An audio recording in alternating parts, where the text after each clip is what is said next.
I deal with weather all the time. Probably the most frightening kind of weather is a tornado. Well, at local racetracks recently, fans got to deal with a different kind of tornado. The first time we were at Bedford, someone said it went down the track like a tornado, so that's how we got that. Over the past 3 years, Hollidaysburg's Galen Hoover has piloted the Tornado to 11 National Tractor Pullers Association wins. The V12 2,500 horsepower modified Kenworth even won the prestigious Indy Super Pole in January. Barry Smith, the owner of Smith Transport, he really got us into it. He has a wide knowledge of horsepower and how to make these things run, and we just keep building up and it gets bigger and bigger every year. Large crowds for these events would indicate that the sport is growing. Fans have really taken to the Big Rig Series. It's something that's new, something they haven't seen before, and our attendance has been very, very good.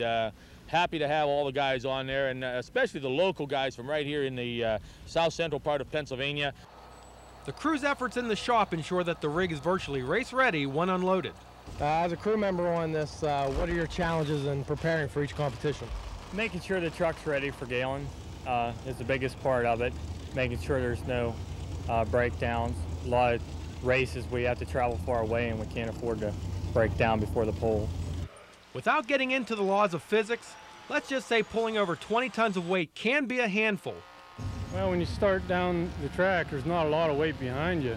But about half track, it grabs a hold of you, and then the front end comes off the ground about 3 feet, and then you better hang on to it. But it's a real thrill.